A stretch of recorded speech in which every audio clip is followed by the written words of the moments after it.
Hi, Amy. Thank you so much for being here tonight. We're really excited to hear about your 20-year journey in the e-commerce space and touch on Walmart tonight, and especially Walmart jail. I think that was a big topic that everybody's interested in. So go ahead and introduce yourself and talk about your journey, and let's get started. Hi guys, thanks for having me tonight.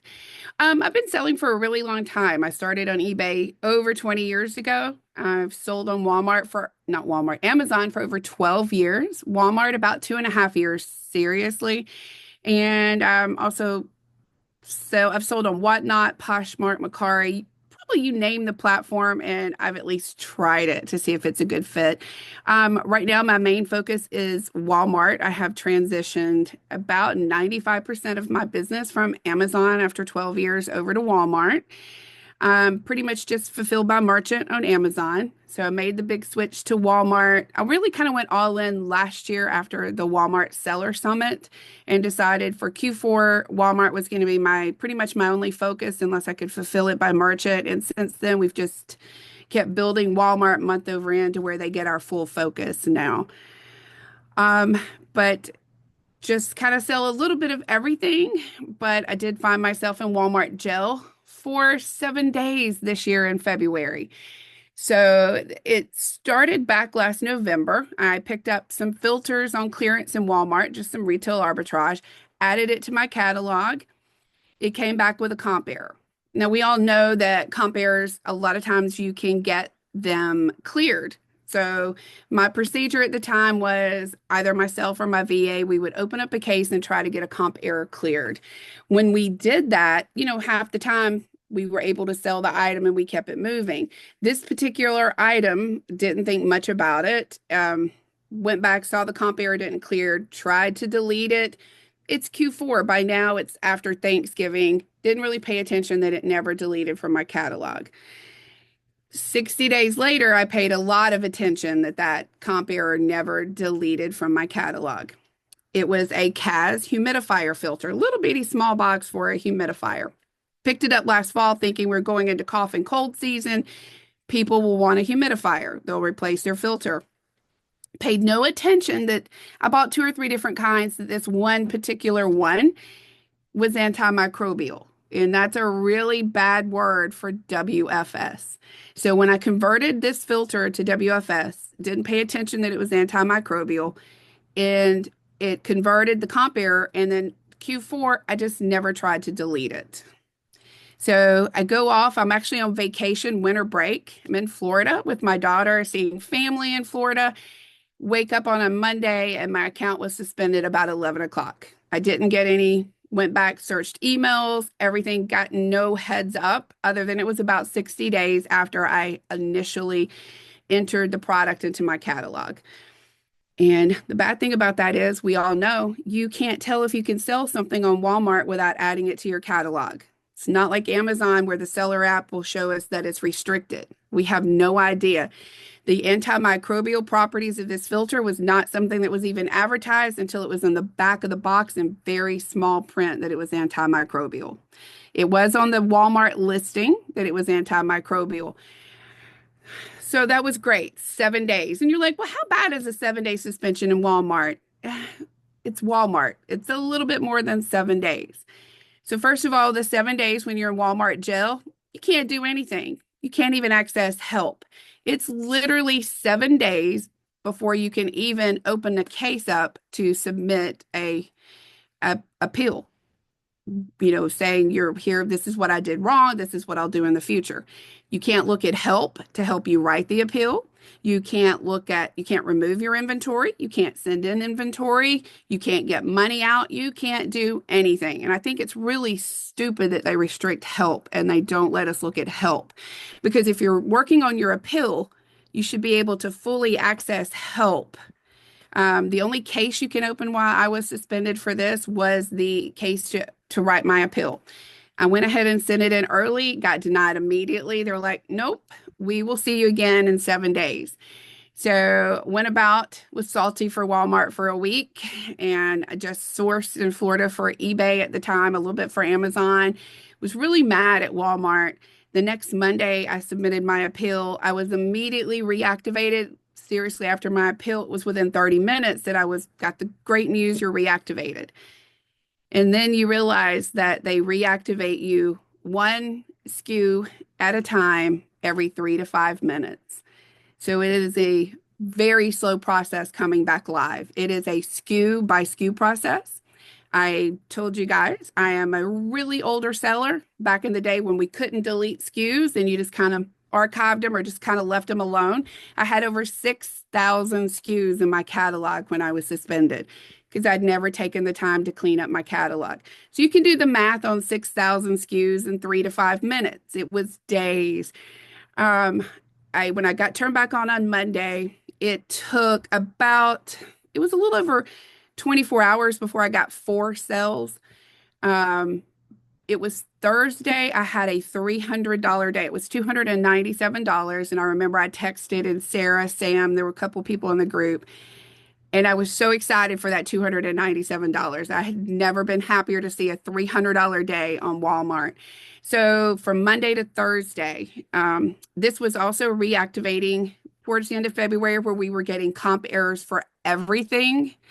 So all health and beauty and grocery were airing out, and there was no way we could bulk upload. You can't bulk upload and turn your catalog back on when you're suspended and you go back live. So it took me or my VA to manually either delete the SKU or push through over 4,000 SKUs. Only about a third of the catalog came up automatically. So it took me, in general, about a week to get my catalog back up and working. At this time, you reset for everything with Walmart. So Walmart Gel takes you back to like you're a brand new seller. I lost my pro seller badge. I'm not eligible for 90 days.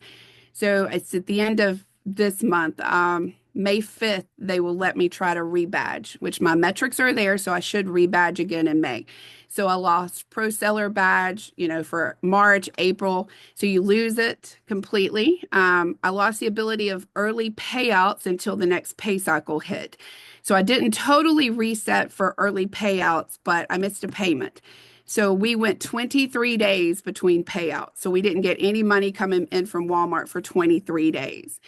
So I'm a big proponent on having a backup side hustle, like having eBay, having whatnot, having Amazon, having something else, not just to put all your eggs in your basket for Walmart. In our business, I have pivoted so much over the 12 years of just, what I'm selling, how I'm selling it. In 2020, we had to pivot really quick to fulfilled by merchant.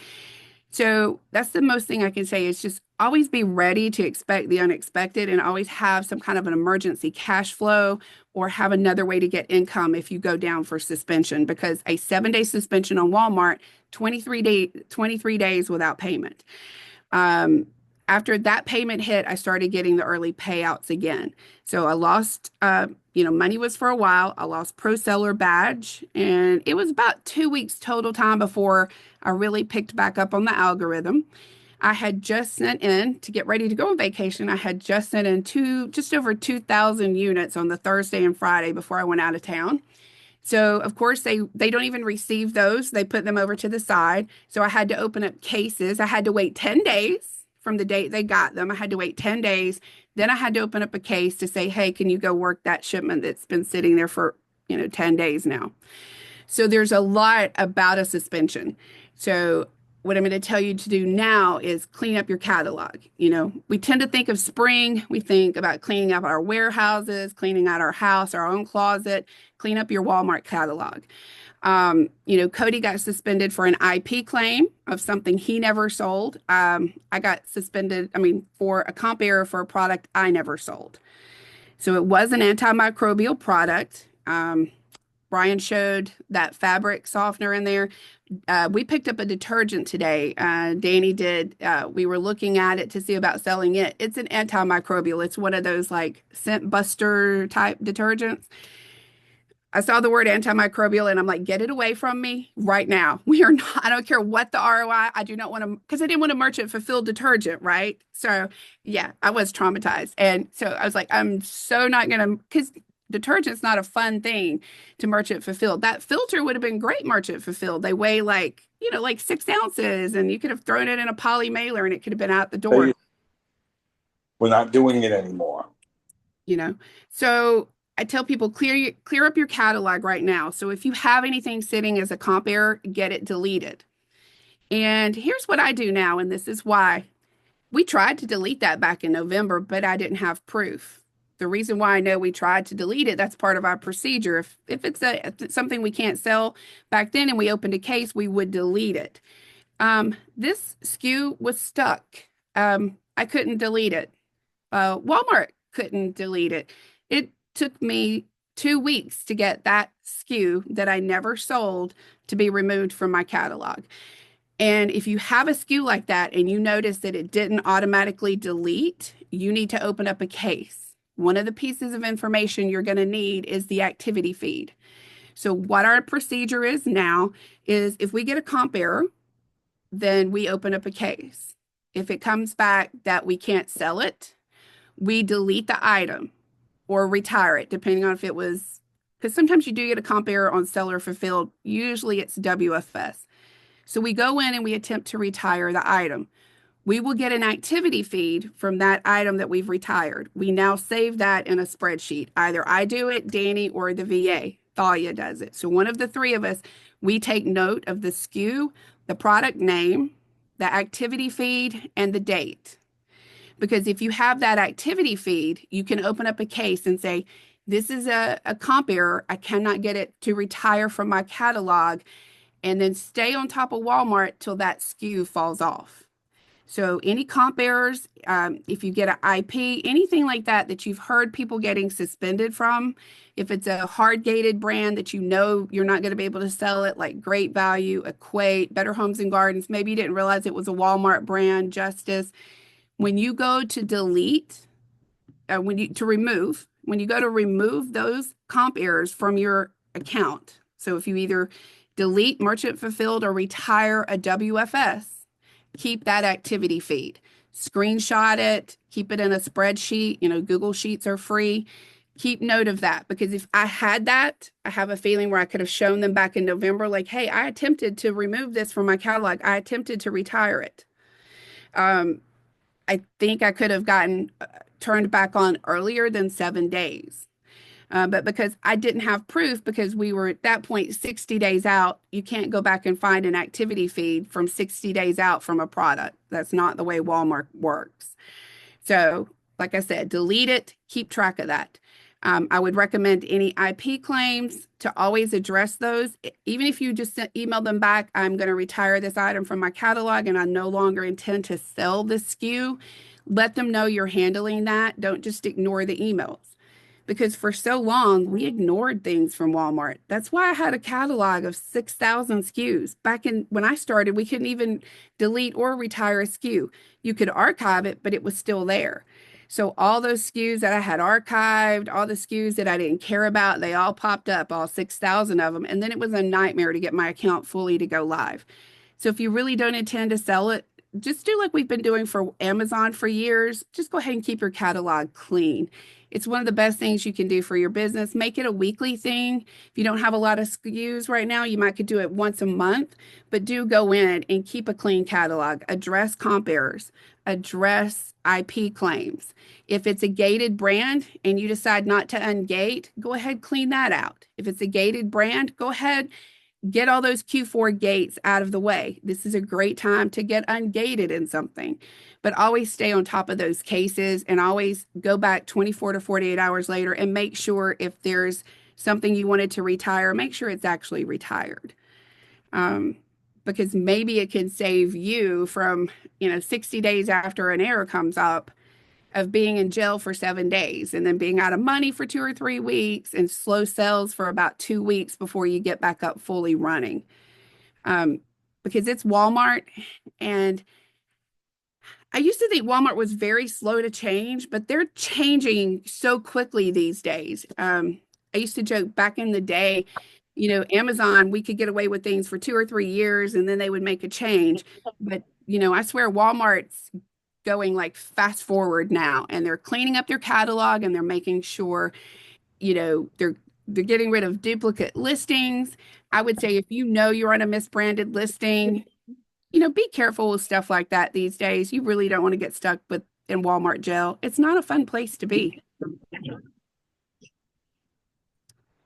And that's what I keep saying, diversify. One of the best things you can do is try a new platform.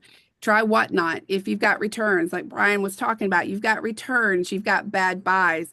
Maybe Whatnot's a good platform for you. eBay, I currently have eBay up to about $15,000 a month is about what we sell on eBay. There's virtual assistants out there for eBay. I just take pictures and then my VA, they handle the rest of my eBay. And then I have Dusty.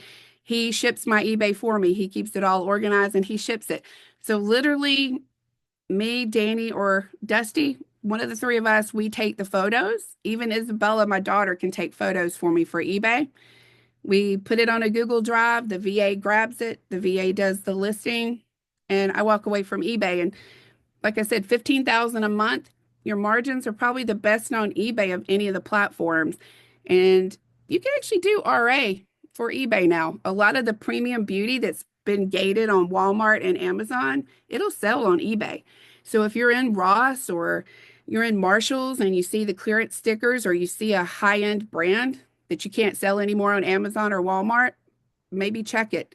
Some of your like Hokas or Nikes, if you can't sell them on other platforms, check eBay. Um, I think that platform will continue to grow. The more we get shut out from Amazon and the more brands get restricted on Walmart in the future, that's just going to help eBay continue to grow. But I really do think that Walmart is really cleaning up their catalog this year. And I mean, you notice it seems like every month now we log in. The sales reports are looking a little bit better in Walmart, if you've noticed this week. They're always updating things on the app. So it's changing and it's changing fast, and you need to change with it, or you'll end up losing your account or losing a couple of weeks of money. Misha, I have a VA service. They do have partial access to my account for eBay. They can see my catalog, but they can't mess with, they can price items, but they can't promote items for me. They can't see any money. They can't see how much money like I've made. They just know how much that individual. So it's a very limited what they can see in that eBay account, but they can do listings for me. They could delete listings. They can open cases in Walmart. They can respond to customer emails. So they can do like anything that a traditional VA is. They're just kind of shut out of any of the accounting side. We use Google Drive. So pictures are uploaded to a Google Drive and they're in India. So while I sleep, they're 10 and a half hours ahead. They do my drafts for me. Um, I'm about ready right now. I let about 50% of them go without modifying the price or modifying something. But pretty soon I'm working on letting go.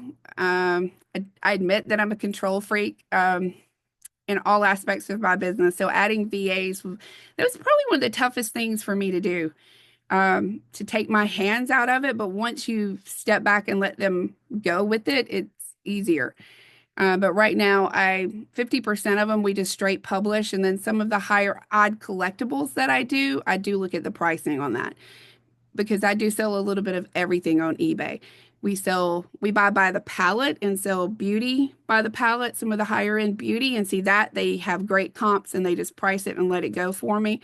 But I'm also known to go out and buy discontinued health and beauty or shop an auction or a garage sale for, $100 or $150 items. And those I do tend to price myself. They get pretty close.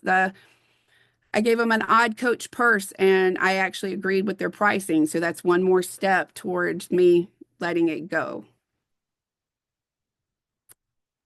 You said Walmart, is anyone sending pallets to WFS? Walmart's charging me a placement fee for 6 months and create a split shipment for pallets in Walmart is a nightmare. Any software recommendations? When I have pallet shipped to Walmart, mine just was received actually freaky fast and I didn't really have any other issues with that. Software recommendations, I use Scan Power right now. Sam is probably the guy. I don't know if Sam is still in the chat, but he's probably the guy. He sends a lot more pallets, but I haven't tried the new inventory like placement that Walmart has. I haven't done that yet, but that's the ITS option that Sarah's talking about, where you send it to one place and then they separate it for you. Make sure you didn't sign up for that because I haven't tried that yet. Software for shipping. Sarah will be so proud. I forgot to tell you this last week. I recently upgraded to ShipStation. I had been using Vico, but I recently upgraded to ShipStation. It is $30 a month, Vico or VQ. I don't know how you, I always call it Vico. But I finally bit the bullet and I did upgrade to ShipStation. I was really out because I had Pro Seller. I was one of those very pro buyer shipping from Walmart people. And with the Q4 delays,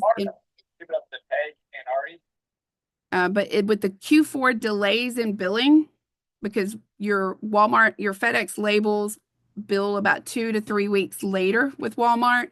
And with just the issue that that we had, when I lost Pro Seller badge, there was no benefit for me to continue to buy shipping inside of Walmart. So with eBay, selling 20, 30 items a day on eBay, we made the jump over to ShipStation. For fraud, I don't get very much fraud. And I don't get a lot of returns. I offer free returns. I'm a professional account on eBay. My return rate, I actually looked at it, was like 1.65% the other day. Clothing was running about 4. So it would actually be under 1%, but now we run about 400 clothing to 500 clothing SKUs out of a catalog of about 1,500 SKUs. I've had switcheroos? Yeah, I had a Paracone lady that, sent me back $70 in facial cream and she had put straight petroleum jelly inside it. So, I mean, you're going to get those on eBay. For the most part, eBay stands with me. I always document the switcheroos. I haven't lost a switcheroo on eBay in a while. I did in February, the day after I was suspended from Walmart. I got to an eBay account rep. So that helps too because I have somebody inside of eBay that I can go to. But in general, I think eBay is a pretty safe platform. You need an eBay rep. I know, and I don't know the threshold. I'm at 15,000 a month. I don't know if that's the threshold that gets it at eBay, or I can't tell anybody like how you get a rep. But it is nice because you don't have to open cases. You can just email your rep and say, hey, can you fix this feedback? Hey, this was a switcheroo. So a Walmart rep, I know we've got it. I think it's Sarah can verify. I think it's $400,000 a year when you get a Walmart rep. So that's Danny's goal, is to try to get a Walmart rep this year. And it's 12 months. Is it a rolling 12? I think it's a rolling 12 months, right, Sarah? I think she said yes, but I think it's a rolling 12 months. But that's his goal this year. Is by the time we go back to the Seller Summit that we hit the 400,000. So when we go to Seller Summit. So that's why we're still trying to go hard with Walmart. And I will be back in San Diego this summer in August. It's at the end of August. If you have any way that you can get to the Seller Summit at Walmart, it is one of the best conferences I've gone to. I recommend it. I know it can be expensive to go from East Coast. I'm in Atlanta to go all the way to San Diego, but you get to talk to Walmart people face to face. There's great networking. The conference itself is free. If the Gaylord is a little expensive hotel for you, there's other options not too far away in there. But Amanda, she's going for Let's Grow. It was such a good conference last year. They treated us so nice. It was very informative. That's how we kind of had a heads up that some of the higher end beauty was going away. They kind of showed on the stage, and one of my friends took a picture of it, all the brands that they were working with their partner. And within about 3 or 4 months of the Let's Grow conference, all of those brands went hard gated on Walmart. So it helps you to go see, you can talk one-on-one about specific issues.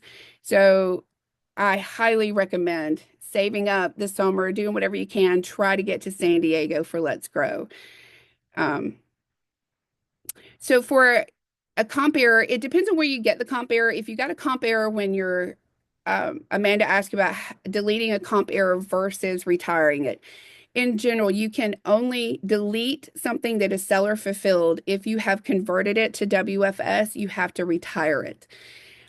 They do consider when you retire it that that is handled for a comp error for an IP claim. For me, they actually finally just got it removed completely out of my catalog because something was up with that SKU. There was nothing I could have ever done. I could have never made it retire. It had to go pretty high up in Walmart to get it removed. We had it was took 2 weeks and it just kept getting escalated. Um, but always tried to delete to retire them, but you can. I have gotten a comp error on seller fulfilled. So those you can delete. WFS, you have to retire.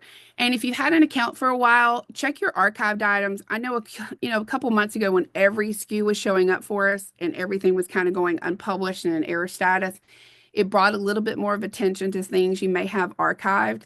What I can tell you in general, check life cycles of products because I've noticed Walmart, if they find an item for you and you have that SKU retired, the inventory will just sit there. So every so often, toggle it to the life cycle of retired or the life cycle of archived, and then sort it by your inventory levels and make sure nothing has shown back up. Make sure a sellable return didn't show up. Make sure they didn't find something in the warehouse. You could have inventory sitting there. So that's a good thing to do once a month. And look at your inventory health. Now it's a little bit easier for you to see. I noticed that in Seller Center, you can see your inventory. Um, you don't want anything sitting at Walmart for over a year. It's $7.50 like a square foot. So if you're holding inventory for a year on Walmart, get rid of it today. Get rid of it. Dump it. You've paid so much in storage fees. Take that loss. If you do recall it, be mindful that the fees are not quite as cheap as Amazon to recall the products, but dump that. Um, Sarah wanted to know how I manage my time across all platforms and stay organized.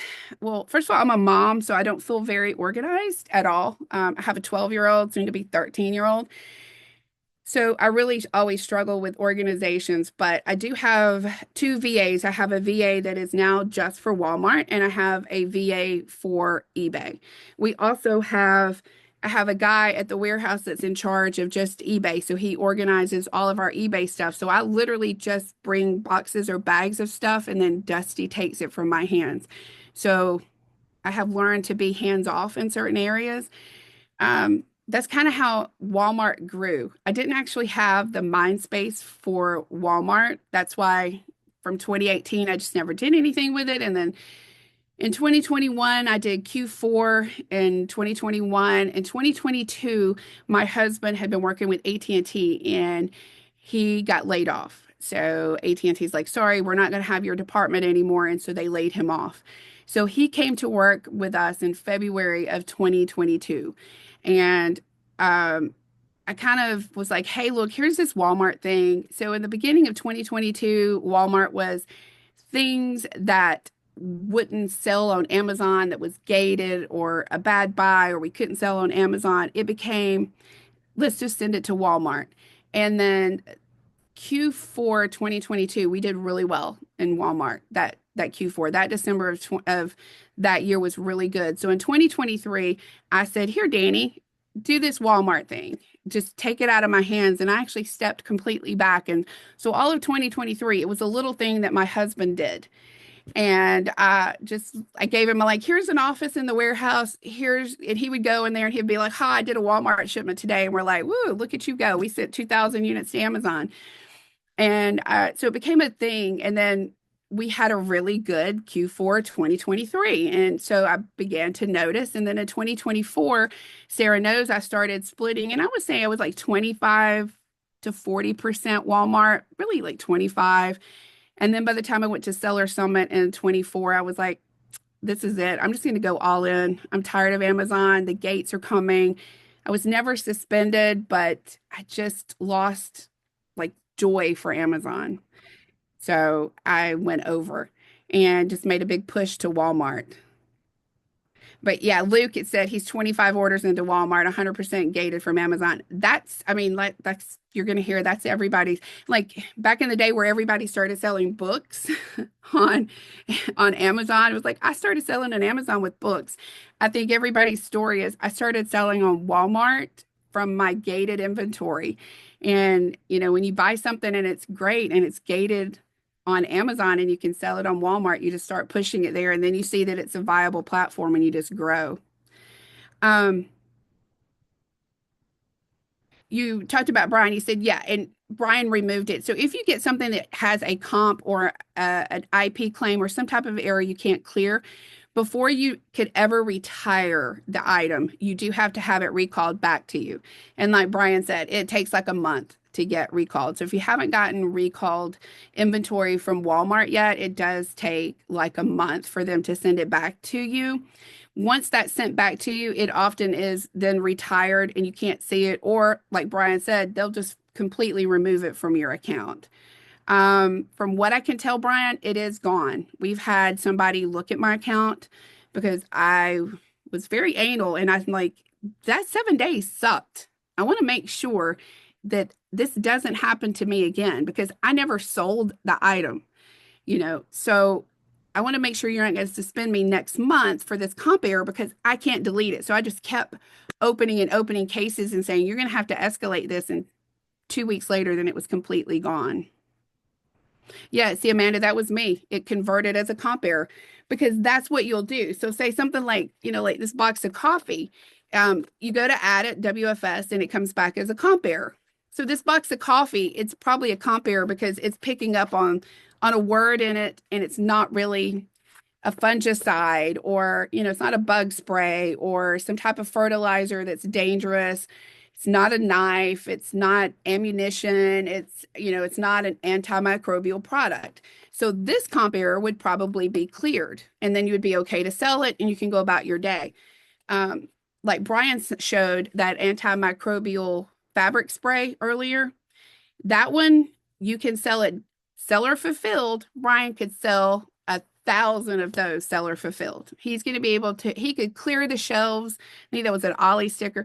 He could clear the shelves in Ollie's and he could sell that seller fulfilled all day long and he would never get in trouble. The only way Brian's ever going to get an error on that is if he tries to convert that Febreze to WFS.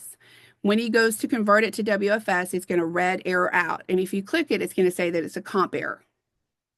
And that antimicrobial is never going to get cleared for WFS. So correct, Luke. It is a big no. And let me tell you, there's antimicrobial cell phone cases. There's antimicrobial lunch boxes. A lot of the handles on a lot of kids, like think elementary kids, lunch boxes can be antimicrobial. So with back to school coming in a couple of months, look at that tag. Make sure that's not antimicrobial.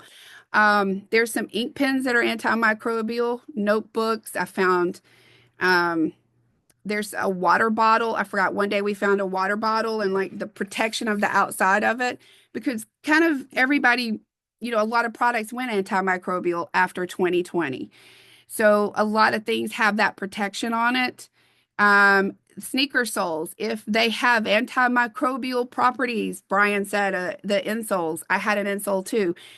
They sold about a half a pallet of them. I had to recall a half a pallet of insoles because they discovered that they were antimicrobial. So any like antifungal, if it says it's got antimicrobial policy properties, that'll get you.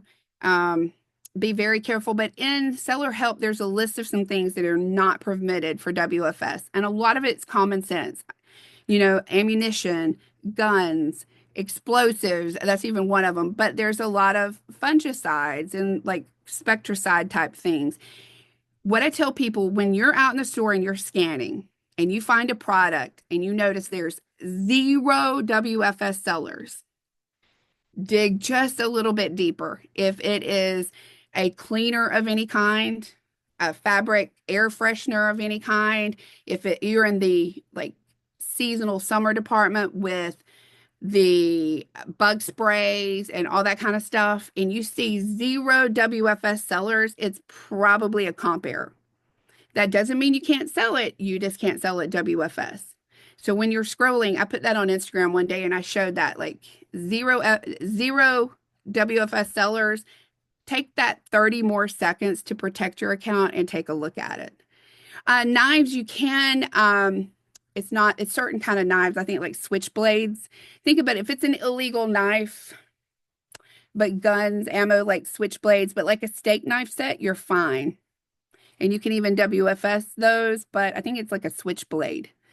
But grass seed, how do you ship it seller fulfilled? I've shipped everything seller fulfilled in in 12 years. I pretty much, if it can go seller fulfilled, we've sent it. Yeah, I would just box it, put a label. It depends, Amanda. If it's a bag, I would box it, but if it's already in a box, you probably could put a label. You just have to look at, or maybe put extra tape on it. The one of the best thing for consumers, I think, is the way that Amazon and Walmart treat products that they send to us now. You know, 4 or 5 years ago, consumers they expected like a box of coffee to come, this is not a bolo, by the way. Don't, it's a terrible one. This, but they expected it to come pristine. Nowadays, if they get a corner bashed in, they're just like, Walmart sucks at shipping to me. You are going to have the Karen that's going to yell, but most consumers now are used to, like, when you buy a pool, getting the label right on the box. What sucks are the big Lego sets and toys for kids that they just put the shipping label on. But yeah, this one guy goes, switchblades or blades over 4 inch, like a pocket knife over 4 inch are restricted in many states. That's the kind of knives we're talking about. And like ammo, they'll allow some paintball ammo, but other ammo like BBs, you need to seller fulfilled. So it's kind of, they're a little vague, but they're not. So it's evolving. They keep adding to it. I think the more we draw attention to things with Walmart, the more they'll become seller friendly because they're a very seller friendly company. When I went to the seller summit, they talked about opening cases for everything. And you think that's not fun. And I agree. It's tedious. Nobody wants to open cases. But that's the only way Walmart learns. Walmart gets feedback from a couple of different ways. They have the sellers that if they ever ask you to join a panel, join a call, tune in on a Zoom, I tell you, please do it, because sellers talking about the issues with Walmart to Walmart is one of the ways they make changes for us. Cases draw things to their attention. When everybody opened up cases, like I now have 2,000 errors and I can see every SKU I ever have. Then you saw we quickly got it corrected to where we didn't see every SKU anymore. So we do have a voice with Walmart. It's a little different than with Amazon, where we often feel like we have no voice or Amazon's never listening to us. That's one of the things I like about Walmart. I really think at the end of the day, they want to make it a positive experience for us and they want to grow their platform. And I think they want to take us along for the ride. And where it feels like Amazon's running us over daily and backing up and running over us again and making it so hard with all these hurdles and gates. And, Walmart, I think they're open to us. So open up a lot of cases and things. So if something's irritating you, give them feedback on it. If I got another suspension tomorrow, so things we do now I'll tell you what we do now to not suspend things. We look at our catalog every week. So it is now one of the weekly things that my VA looks at. And if she sees something odd, she'll clue me in. But otherwise, SKUs that we don't intend to replenish, we retire or delete them. Things that we open up cases for, we stay up on those particular SKUs. So we have a spreadsheet with the date we opened the case, and we keep track of that. And then we'll go back in 24, 48 hours and follow up with the case. When we retire or delete what we call a problem SKU, like we've gotten some kind of error on it, we keep the activity feed on a spreadsheet. A lot of people may think that's crazy, but we do that. So we're just I take that extra step of seeing, is this an antimicrobial product? Is this a fungicide? Is this one of the things that I can't sell? I told you it's a big flag to me if I see zero WFS sellers. 2 years ago, I would have told you that's perfect. That's the item you want. You want to be WFS. There's no WFS sellers. Nowadays, things have changed. Zero WF sellers. Now it's a caution light for me. It's not red, but it's a caution. Then I look, could something be up with this? Do I want a merchant fulfill it? I take a couple extra steps. Their plan of action was actually really simple. They told me what to put into it. They told me to remove the SKU from my catalog. So I started the plan of action that, I apologize. I did not realize at the time of adding it to the catalog that it was an antimicrobial product, that I had reviewed the antimicrobial like helps guide, and I referenced where that article was in the Walmart help. I put the case number where I had opened up a case to try to get the item removed. And I basically just said, sorry. It was a very easy plan of action from somebody that's written some for Amazon. One time I had to write about 3. I never got suspended, but it had to get seller basics involved. This, I actually didn't get Joy involved. I have a seller basics membership. I didn't get her help with this one. And like I said, it was accepted almost immediately. Within 30 minutes of me sending the case, I was back active.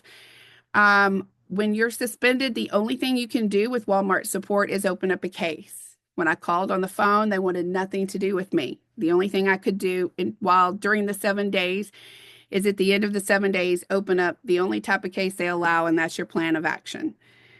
So that's the bad thing. It's through my friends. I do have that little close mastermind.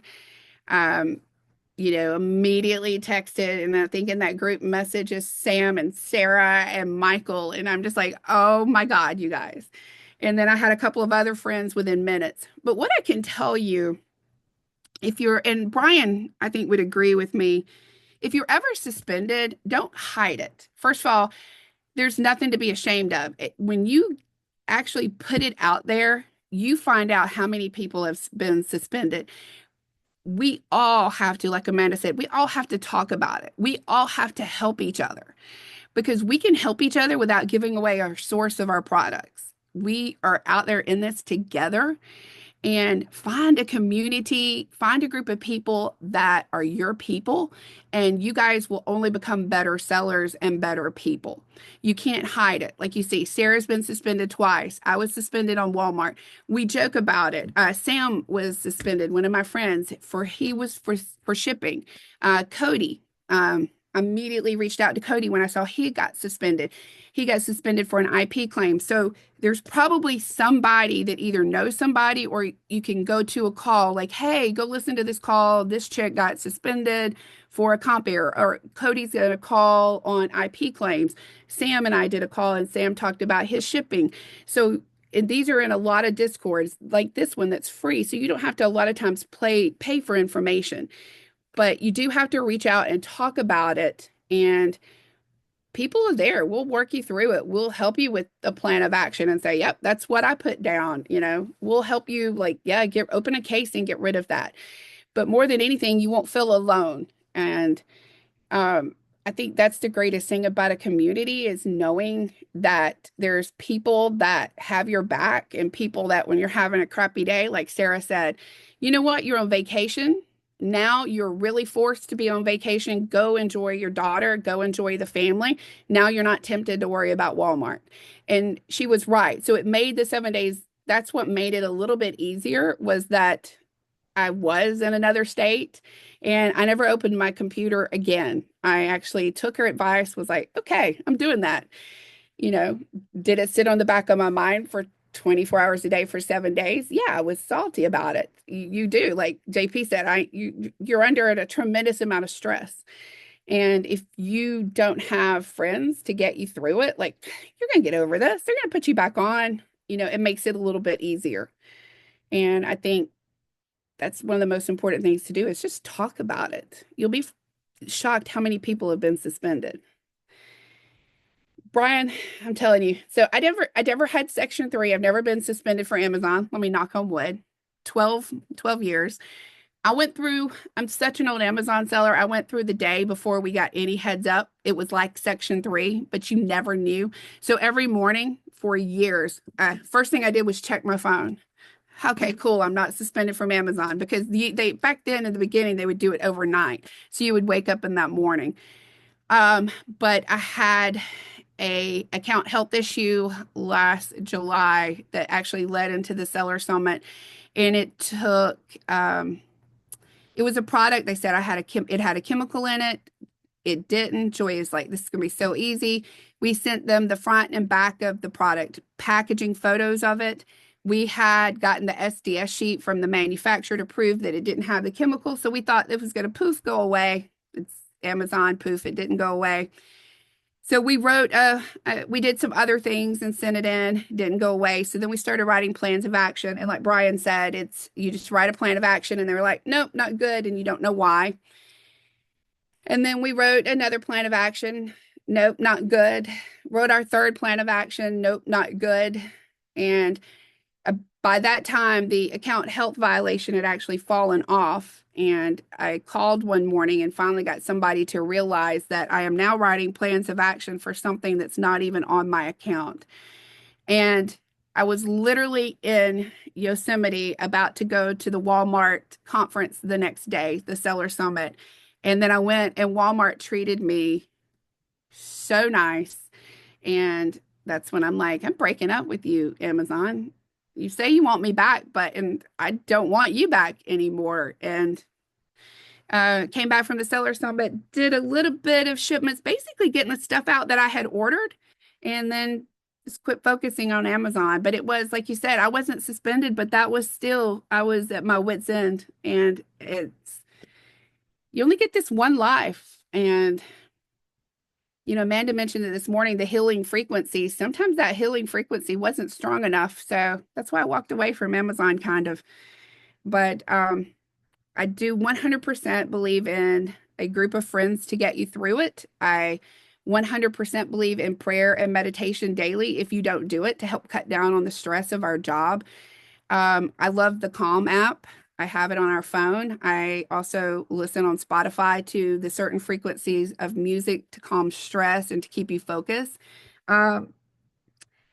For staying organized, like Sarah said on the platforms, virtual assistants. If you can't do a virtual assistant, reach out and get help. Meal prep. Find a friend that can cook for you. I have one friend, her sister-in-law cooks and does all of her meal prep, but that takes hours off of her weekly. And then it helps her sister-in-law make some extra money, and they eat really good. So think outside the box of how you can outsource something today to help your life be a little bit less stressful. And like Amanda says, outsource everything. I remember the first time I got someone to clean my house, I was like, I cannot believe a stranger is coming in to clean my house. And I'm just like, but my time is better spent ordering and sourcing and doing other things than it is. I'm not too good for it, but that was a hard thing for me to do. A move to my warehouse was a hard jump for me. I thought I was crazy. It was probably the scariest thing I still say I've done to this day is going to the warehouse, moving it out of my house into a warehouse, because that's another rent payment. Those leases are different. You have common area maintenance, just a whole different thing. So I tell people, but sometimes making those big jumps can move you forward by miles. So sometimes it's good to do the scary stuff. I don't know if there's any other questions or if I've driven you all crazy by now. No, you've done a really good job, actually, even hosting the call. You're doing good. You're doing great. So comp error, right?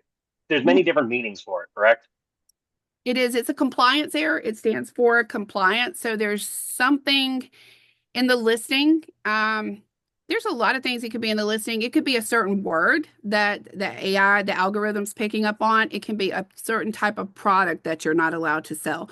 So that's why the compliance errors can be cleared and good to go. But sometimes you can't. There's a list of certain words they don't like for you to say in a product. That's why a product can go unpublished for things like Target exclusive, so there's some words. I can drop some of those help into the Discord later tonight. I'll put them in there, some of the words and some of the products that Walmart doesn't like. But a comp error is a compliance error. IP is intellectual property. So that means that there's something up with the brand saying the photo's wrong or it's a misbranded where um, it should be maybe Hasbro instead of it being branded Paw Patrol, which is not right because Hasbro doesn't make Paw Patrol stuff, but you guys know what I mean. But I'll drop some information I found in there. So, and Misha said the warehouse is the scariest. So it's hard, but it's good because what the warehouse allowed me to do is to walk away from my job at 3 o'clock, 5 o'clock, whatever, I'm done. When it was in my house, I would have a tendency that after I put Isabella to bed to go back and keep working.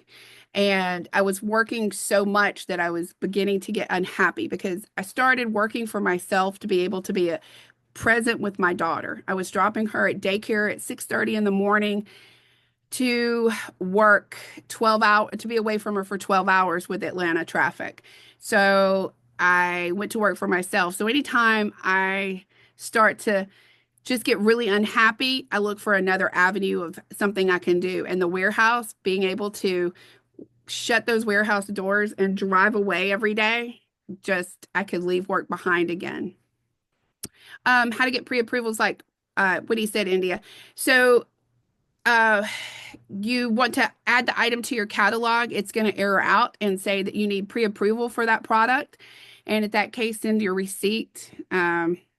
You need to have a receipt or an invoice for it. Like Brian said, I'm sure somewhere in this Discord, people have dropped the questions that they ask, but they're out there if you search questions. But they always ask you the same, like 5 or 6 basic questions, but they'll get back to you. If you were selling on Walmart last year, everybody knows ungating during Q4 turned into months.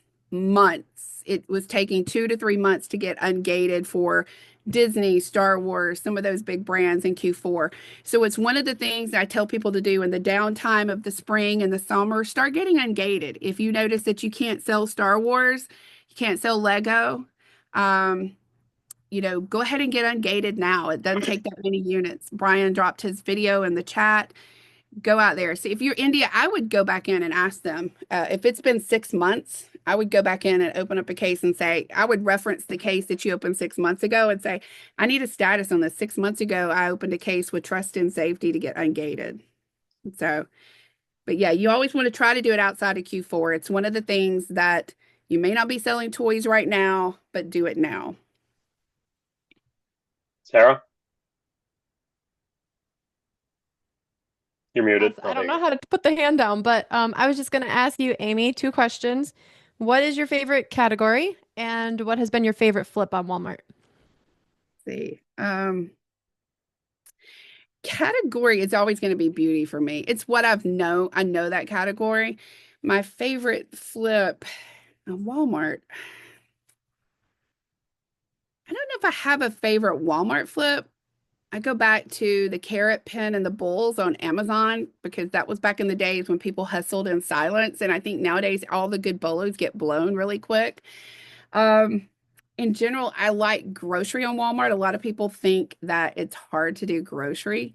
But I found a vitamin going out of clearance last year, and oh gosh, that was probably the best Walmart flip was a vitamin. And I will bring up the fact to talk to this briefly because Walmart doesn't have the true meltable season that Amazon has. Use your common sense, peeps. Things will melt in a warehouse, things will melt on the way to people. So just because you can send in a Hershey's chocolate bar to Walmart in July, think about it, what it's going to be like when it gets to Walmart. And you're going to lose that value of that item. So think about that this summer. But remember, gummy vitamins are great to merchant fulfilled, and it's actually pretty easy to merchant fulfilled, even chocolate. Probably can look on Facebook Marketplace and get free ice packs or cheap ice packs. But keep in mind, guys, that it's getting hot. It's 80 degrees in Georgia right now. It's hot out here. Amanda, you want to come to I always tell people networking. Oh gosh, Sarah will tell you because I have gotten such a treat this year because have we already hung out 3 times, Sarah, or twice? Twice already? Because we were in Vegas and Louisville. Missed the question. How many times have we hung out already this year? Was it 3 times already? I feel like I've been everywhere. I have no idea. Yeah. I've traveled a lot this year, but I can say that if you get a chance to meet anybody in person, meet them. If you see somebody in a store, talk to them. That's how I met Let's Go Kate. I was actually in Bargain Hunt before it closed, and I was buying snacks for my family. And she was like, "I know you, you're FBA chick." But I actually live very close to Let's Go Kate. Cody. I have known Cody since Cody was 7, about 7. Um, we used to go to church together when he was young. We're from the same very small town. He moved back. I stayed a little bit closer into Atlanta. And even when he used to live about 2 or 3 miles from me. He used to live in the neighborhood where my best friend up here lives. So Atlanta is full of sellers. Michael lives on the other side of Atlanta from me. Kate lives probably 2 or 3 miles from us. We shop the same grocery stores.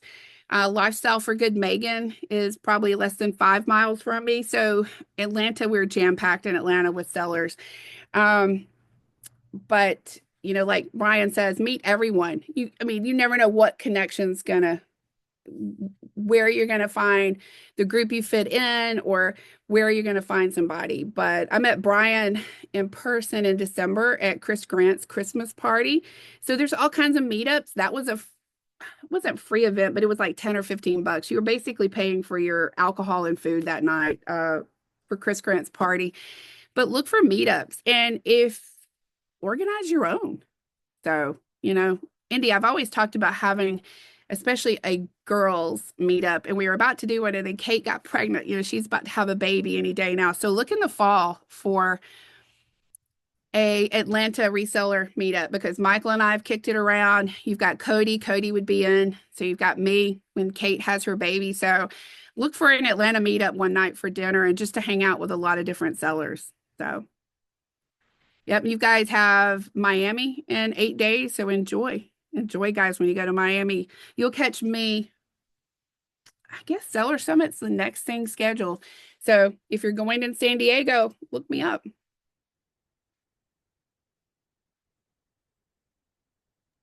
You touched on like every question that I had, so I'm like over here trying to think of something else. Does anybody else have any other questions? She filled that hour with so much information. Thank you so much, Amy. I had like 8 questions written down. I crossed all of them off before I even got to say anything. Very thorough. For sure. The 12 years would get you. After 12 years with Amazon, I've kind of seen it all. Oh, and I met Aaliyah. She was at Chris Prince's party too. So maybe I'll come to New Hampshire. My best friend's from New Hampshire. So she lives down here in Georgia now, but she's from up that way. Oh, nice. Do you know where in New Hampshire? I have no idea. She just tells me all the time she's from New Hampshire. And so it's a small state. I'll have to ask her now. I'll have to message you and let you know where she's from. But yeah, she's funny. From the bottom of it to the top of it in 3 hours. I'm sure I've been wherever she's from. I know, because she laughs at our snow here in Georgia. And I'm like, well, of course you would laugh at our snow here in Georgia. Don't expect to run into any other resellers. You're looking at basically all of them right here in the chat. Yeah. I know, that's one thing. That's why I like travel arbitrage so much. And I love to do that. So if you ever have any questions about that, you can hit me up. But we take road trips in the summer. Like, we're counting the days. Isabella gets out of school in about 5 weeks, and we will go all around. I know we're going to North Carolina, so just follow where I'm going, but we will usually plan a route. I have rented houses. I have shipped from the road. So I have hunted bolos and products, but that's one of my favorite things to do is any type of travel arbitrage. And I've sourced in Alaska. I've sourced in the Caribbean.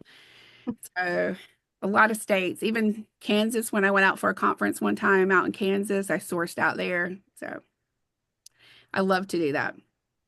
That is a lot of fun. Andrew and I, every other weekend, we would drive 6 hours to Delaware and New Jersey and do a lot of RA and then come home. It started to get to us though. We burned out quickly, but it was a lot of fun. We shipped stuff home because it was still profitable. Like, there's a lot of stores south of outside of New England that we don't have here.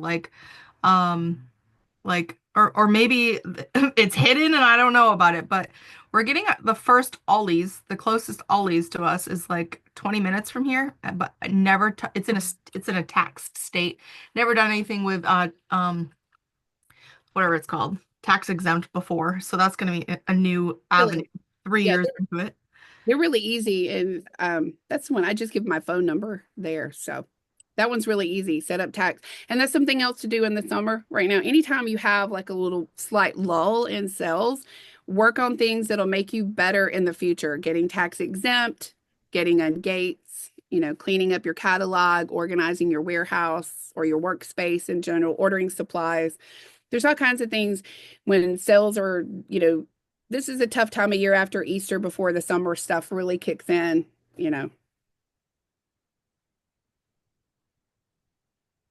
All right. Anybody else have any other questions?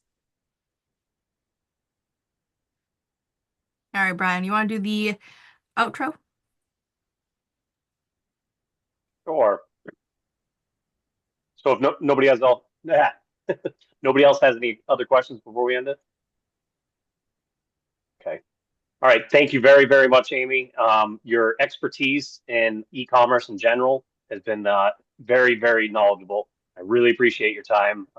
It's been a very good hour and 10 minutes or so here, and we'll see you on the next one. I appreciate it. Thank Thanks, you, guys. Amy. I've enjoyed it.